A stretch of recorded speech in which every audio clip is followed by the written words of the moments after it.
Hello everyone and welcome to only IAS. बहुत सारे calls और मेल्स आ रहे थे इस बेसिस पर कि एक चंक है अपने इस यूपीएससी स्ट्रीम में जो कि सीसैट से बहुत डरता है। बट मेरा मानना है कि this fear is not because of the failure, this fear is of uncertainty in the CSAT exam. उनको लगता है कि सीसैट इतना अनसर्टेन पेपर बनाता है जिसकी वजह से उनको समझ में नहीं आता कि इस पेपर को कैसे क्लियर करें। ऑलरेडी उनका मैथ्स वीक है, तो बहुत बार ऐसा हुआ है, so many of the students aspirants जिनका मेरे से बात हुआ है उन्होंने ये बात को बोला है कि जैसे इस बार अभी कितना कट ऑफ गया, 87.5 मार्क्स का कट ऑफ गया है, तो they already scored like 101 marks, किसी के 98 मार्क्स थे, बट कहीं ना कहीं सीसैट में फेल होने से पूरा साल वापस से रिपीट करना पड़ता है। मैंने लगभग पिछले 4-5 सालों के सभी पेपर, सभी क्वेश्चन सीसैट के लगाए हैं और मेरा मानना है कि सीसैट में फॉर्मूला बहुत कम यूज़ होता है। आप अपने कॉमन सेंस का बहुत अच्छे से यूज़ कर सकते हो। Common sense without formula, a general indication of the question, एक स्मार्ट स्ट्रैटेजी अगर रहती है साथ में, तो आप सीसैट के फियर से ही नहीं बल्कि सीसैट को भी क्लियर कर सकते हो। तो दोनों चीज़ों को कैसे ओवरकम करना है इसके बारे में आज की बहुत छोटी सी क्लास होगी, जिसमें मैं आपको ये लास्ट मोमेंट के लिए कुछ गाइड करना चाहता हूँ। So many students had come to me, जिसको मैंने इंडिविजुअली यहाँ पर भी समझाया है और मुझे लगा कि आप सबको कॉमनली मुझे समझा देना चाहिए, जिससे कि ये सबको पता चले कि एटलीस्ट सीसैट में क्लियर करने के मोस्ट ऑफ द चांसेस को हम कैसे अट्रैक्ट कर सकते हैं। तो बिना देरी किए हुए, आपका क्रूशियल टाइम बिना वेस्ट किए हुए मैं स्टार्ट करता हूँ। सीसैट में बेसिकली देखो, आप सबको पता है टोटल नंबर ऑफ क्वेश्चंस कितने होते हैं हमारे पास, 80 क्वेश्चन है मान लो। इस 80 क्वेश्चन को मैं दो पार्ट में डिवाइड करता हूँ। द फर्स्ट पार्ट सिंपल, मैं इसको रिप्रेजेंट करता हूँ मैथ वाले सेक्शन से, और दूसरा जो पार्ट है ना, इसको मैं रिप्रेजेंट करता हूँ रीडिंग कॉम्प्रीहेंशन से। अब इस मैथ वाले सेक्शन और रीडिंग कॉम्प्रीहेंशन के सेक्शन को अगेन मैं दो पार्ट्स में डिवाइड करता हूँ। मैथ्स को मैं फर्दर दो पार्ट्स में डिवाइड कर रहा हूँ। पहले पार्ट को मैं बोल रहा हूँ जिसमें एप्टीट्यूड आता है, जिसमें आप बहुत सारे फार्मूलाज का यूज़ करते हो, जैसे परसेंटेज हो गया, वर्क टाइम हो गया, स्पीड, डिस्टेंस एंड टाइम हो गया, ऐसे बहुत सारे चैप्टर्स आते हैं, वो वाला है ये चैप्टर एप्टीट्यूड का। दूसरा सेक्शन आता है रीजनिंग का।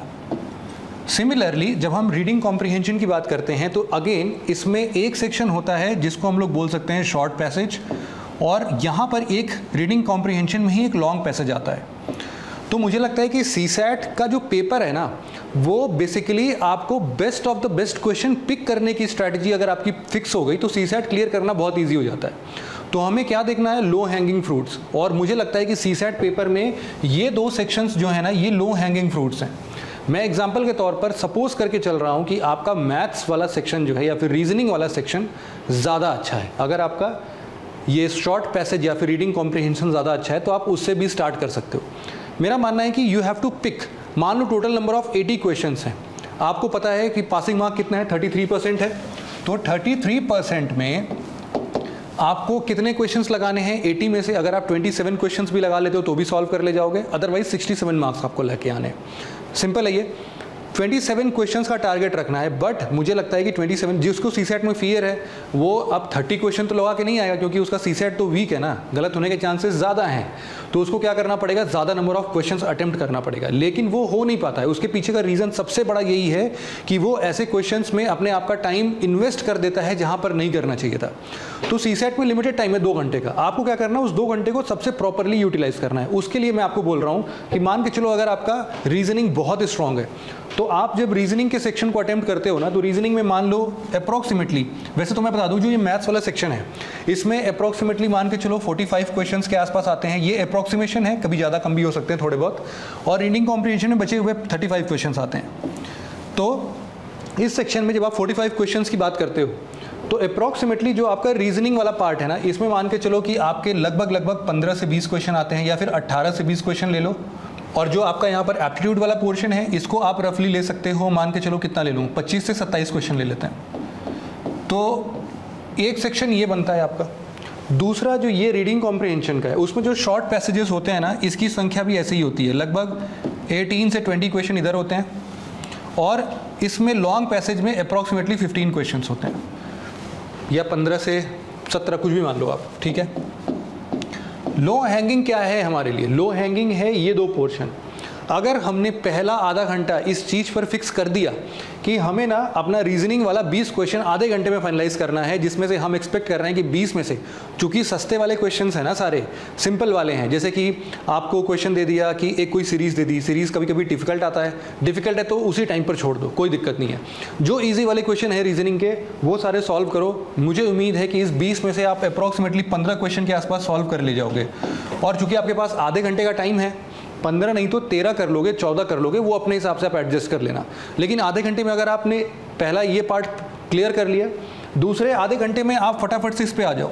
जितने भी शॉर्ट पैसेज हैं 3 लाइन 4 लाइन के, उनको पहले पढ़ लो, क्योंकि वो जल्दी फाइनलाइज होता है। आपको कहना होगा कि रीडिंग कॉम्प्रिहेंशन यूजुअली मेरा गलत हो जाता है, उसके पीछे का सबसे प्रोमिनेंट रीज़न मेरे हिसाब से यही होता है कि क्या होता है कि हम लोग पूरे साल भर अपना जीएस पेपर पढ़ते हैं। इन शॉर्ट पैसेजेस या लॉन्ग पैसेजेस में ना हमारे जीएस के ही एक्सर्प्ट्स होते हैं, उन्हीं को हम पढ़ते हैं। चूँकि हमारे पास एक प्री कंसीव्ड नोशन है किसी एक पर्टिकुलर टॉपिक को लेकर, किसी एक पर्टिकुलर मुद्दे को लेकर, हमने ओपिनियन अपने आप से बनाया हुआ है। तो उस पैसेज के अकॉर्डिंग अगर वो पूछता है ना कि मोस्ट अप्रोप्रिएटेड स्टेटमेंट कौन सा है, तो उसमें हम अपने रेशनैलिटी को भी लगा देते हैं। या फिर अगर वो पूछ रहा है कि मोस्ट रेशनल स्टेटमेंट इसमें से कौन सा इस पैसेज के अकॉर्डिंग, तो हमें अपनी रेशनैलिटी कहीं पर भी नहीं भिड़ानी है। उसमें जिस 4 लाइन को पढ़ के जितनी चीज़ें समझ में आती है उस पर स्टिक करना है। इसके लिए आपको थोड़ा सा प्रैक्टिस करना पड़ सकता है। मुझे लगता है कि पिछले 2 साल के पेपर केवल अभी भी 2-3 दिन बच रहे हैं, आप सॉल्व कर लेना। आप जिसको भी सीसेट में फियर है ना, वो उस चीज़ को क्लियर कर लेगा। ये जो शॉर्ट पैसेज बता रहा हूँ ना, मैं भी मानता हूँ कि इस 20 में से आपके अगेन 15 क्वेश्चन के आसपास लग जा रहे हैं। पहले घंटे में अगर आपने 30 क्वेश्चन या मान लो 25 से 30 क्वेश्चन टच कर दिया है तो आपके लिए एक प्लस पॉइंट है। क्यों? क्योंकि यूजुअली क्या होता है ना कि पहले आवर में जब आप गलत क्वेश्चन को भी पिक कर लेते हो ना, मान लो आपने एप्टीट्यूड के कुछ कठिन क्वेश्चन उठा लिए या फिर बड़े पैसेज उठा लिए, तो पहला आवर आपका ऐसा बीतता है कि हार्डली 20 क्वेश्चन सॉल्व हुए या 15, 18, 20 ऐसे सॉल्व होते हैं। तो इतना हड़बड़ी मच जाता है ना नेक्स्ट आवर में, अभी सारे गोले भी भरने हमें, और बाकी के पूरे अटेम्प्ट करने के लिए 45-50 क्वेश्चन तो अटेम्प्ट करोगे ना। 40 से 50 तक कुछ भी आप अटेम्प्ट कर सकते हो to keep in a safe zone.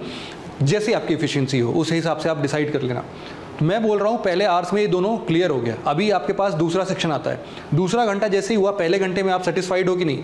अगर पहले घंटे में आपके 25 से 30 क्वेश्चन लग रहे हैं तो are you satisfied? Definitely you are, क्योंकि लगभग कट ऑफ क्लियर करने के कगार पर हम ऑलरेडी पहुंच चुके हैं। और ये तो हमने सबसे सस्ते क्वेश्चन लगाए हैं।